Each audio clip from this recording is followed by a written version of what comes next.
The person who wrote the song is usually the only one that starts with the initial idea in their head and listens to the entire song.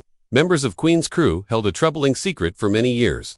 Backstage, they witnessed John Deacon's startling behavior that, if it had ever been publicized, would have destroyed careers. The Silent One's performances during live events even astounded Freddie Mercury. The worst part, however, wasn't that. Deacon was exhibiting symptoms of a total mental collapse and heavy drinking by 1991. There were other reasons why the band was disintegrating besides Freddie's illness. At 73, Deacon has finally come clean about what actually pushed him over the edge and the reason he has been keeping the truth to himself for so long. The beginning of John Richard Deacon's life was marked by tragedy, which would follow him in silence for years. He lost his father when he was still a young boy and was born in Leicester, England, on August 19, 1951.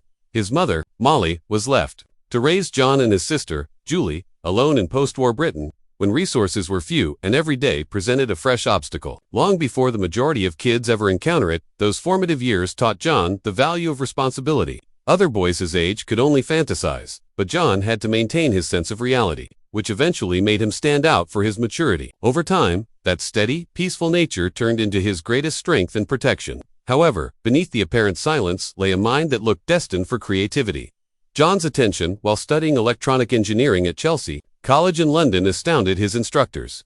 The fact that he graduated in 1971 with first-class honors is something that very few people ever accomplish. His professors thought he had the ability to reinvent contemporary technology, and big businesses began to give him jobs. He could have earned significantly more money in a single research position at MARD than the majority of artists did in those years. Even as a student, he was creating sound systems and circuits that astounded experts. If he had made a different decision, he might have changed the technology industry rather than the music industry. However, John found it impossible to resist the allure of music.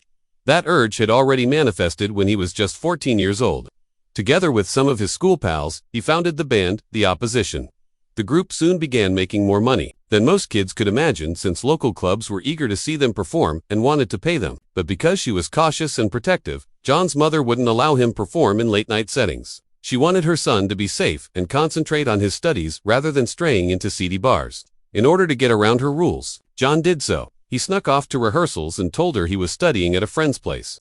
Although it was dangerous, there was no other option for him to continue pursuing the music he loved. John learned how to exist in two worlds at once, from the secret delight of juggling his mother's expectations with his own enthusiasm, which would later prove crucial in Queen, even though the opposition may have remained tiny. The true pivotal moment was a modest, homemade innovation rather than a performance. John made a small amplifier for less than £8 out of an old television speaker and leftovers from his college lab. It didn't appear to be much, but when Brian May connected his guitar, they heard a sound they had never heard before. Alive, rich, and warm, in a manner that no commercial amplifier could match. It established the mood that would underpin some of Queen's best-known songs. Eventually known as the DC amp, that small box became indispensable. It is still in use by Brian May over 50 years later. No engineer has been able to replicate its enchantment after decades of study. It's not well known, yet Queen's sound will always be remembered thanks to that calm, pragmatic foundation. Nevertheless, John hardly ever joined Queen. He wasn't impressed by their performance when he first viewed it. He even formed his own band, since he felt their style was a little too much and wanted to play more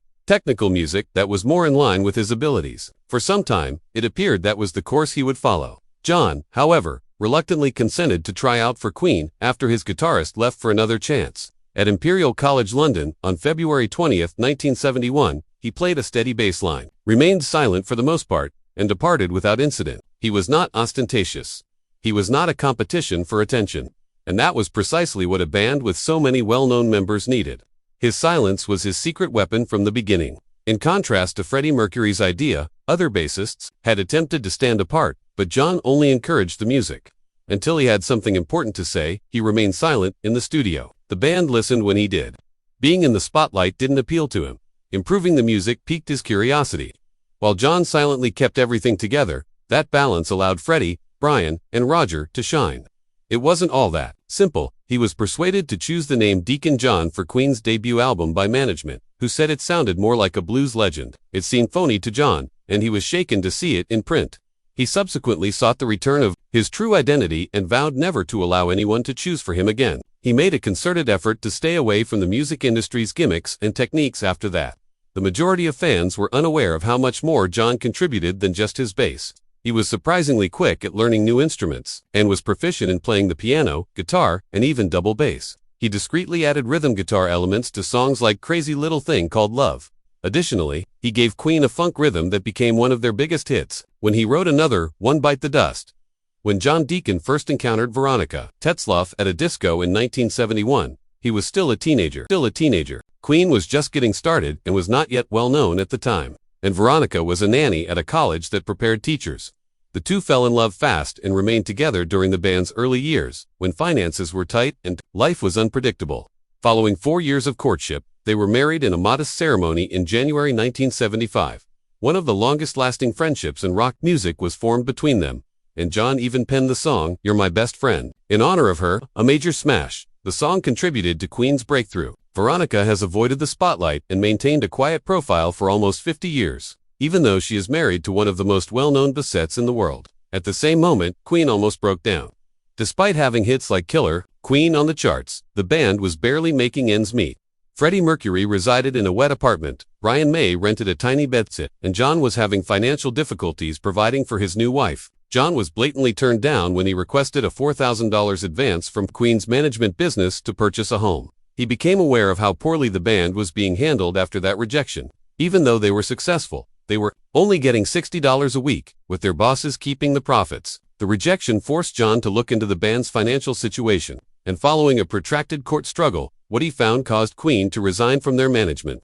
Although buying out their contract came at a high cost, it allowed them to take charge of their careers. Had it not been for that time, Queen might not have lived. John did something nearly unprecedented in the tumult of rock band life. He and Veronica kept their personal life apart from the hectic world of celebrity while raising their 6 children together. John maintained order and quiet while Roger Taylor was known for his love of the fast life, and Freddie Mercury hosted lavish parties. The other band members' partners became close friends with Veronica, and their Putney home turned into a haven. John took steps to shield his family from the spotlight, even during the busiest touring years. His children have not discussed their father in public to this day, evidence of how attentively he protected their privacy. In 1985, John was spotted drinking, shocking his fans. He was arrested in London's West End after leaving a Phil Collins show and failing a breathalyzer test. He was regarded as Queen's most composed member. After the band's enormous success rocking Rio, he just purchased a Porsche, a flamboyant departure from his typical modest automobiles.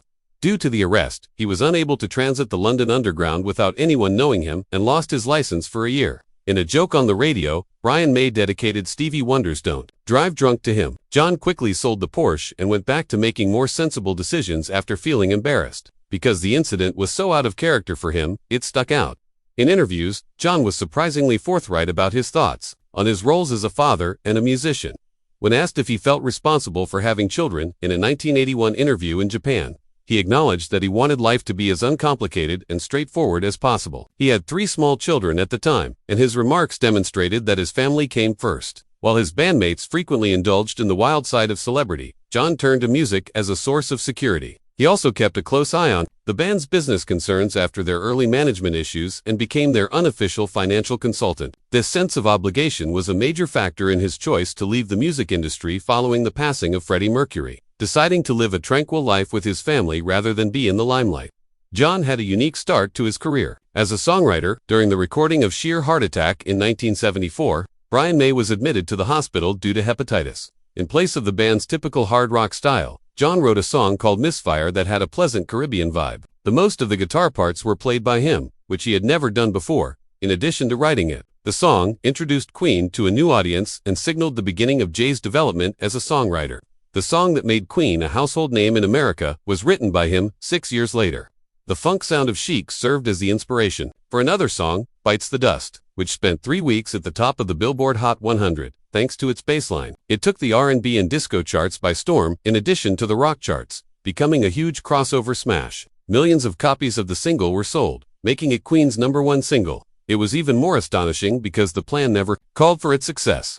It was a gamble that ultimately brought the band a whole new fan base. John was also the band's unspoken connection to pop and Motown, which many people were unaware of. While Freddie added dramatic flair and Brian and Roger tended toward rock, John took inspiration from Michael Jackson and Stevie Wonder. The warmth and approachability of his songs frequently counterbalanced Queen's more dramatic content. Songs like You're My Best Friend and I Want to Break Free mirrored this impact and have endured over time. His songs frequently held up better over time, according to critics, than some of Queen's more ostentatious hits, providing the band a steady stream of popular appeal. John was far more talented than just a bass player. He contributed layers that fans were unaware were his by playing keyboards, piano, and guitar on a number of records. Brian May used the renowned DC amp he constructed out of electronic equipment scraps to produce the distinctive guitar tones that typified Queen's sound. John was the group's most adaptable and quietest member, though, as he was the only one who never provided backing vocals. Behind the scenes, he played arguably the most significant role. John took over Queen's financial decisions after they were freed from their previous management. He managed contracts, kept the band's finances safe, and verified expenses. His meticulous planning helped Queen become one of the most successful bands in the world, and the others had total faith in him. For the majority of people, John Deacon was Queen's guarded, quiet foundation. However, his actions behind the scenes occasionally startled even the staff. When the band performed live in the 1970s and early 1980s, he gained notoriety for an odd antics that were never discussed by anyone outside the inner circle. He would make a crazy maneuver on stage during some songs that the crew termed his ball-flashing trick. In Italy, Freddie Mercury even gave him encouragement after they made the decision to forego inflatable props. People who worked with the band heard the story in private, and it revealed that Queen's quiet persona had a rebellious side that ran counter to his composed public persona. Outside of the theater, Deacon bore a hefty load that became unavoidable. By the age of 24, he was running Queen's business operations and providing for 6 kids. Playing the bass wasn't the only thing involved. It was his responsibility to ensure that the band's future was stable and that the money was managed. This duty was a burden for him, particularly in the 1980s, when Freddie Mercury's health was deteriorating and commercial pressure increased. He appeared on the verge of a psychological collapse by 1991, according to former associates. The burden and shame became so overwhelming after Mercury's death later that year that he almost stopped participating in public life. His final recording session in 1997 felt like agony to him, and he was later regarded as vulnerable by Roger Taylor and Brian May. The accountability that had gave John a sense of purpose had ultimately destroyed him. Long before Freddie's passing, there had been indications of the stress. In interviews conducted in Japan in 1981 and 1982, he appeared uneasy and worn out already. He was drinking excessively by 1982, and one witness recalled an occasion at a party in 1986, when Deacon discreetly slipped beneath the table after finishing his drink and went back to his chair. His serene, even reserved demeanor made it simple for others to overlook the severity of the despair that was gradually engulfing him.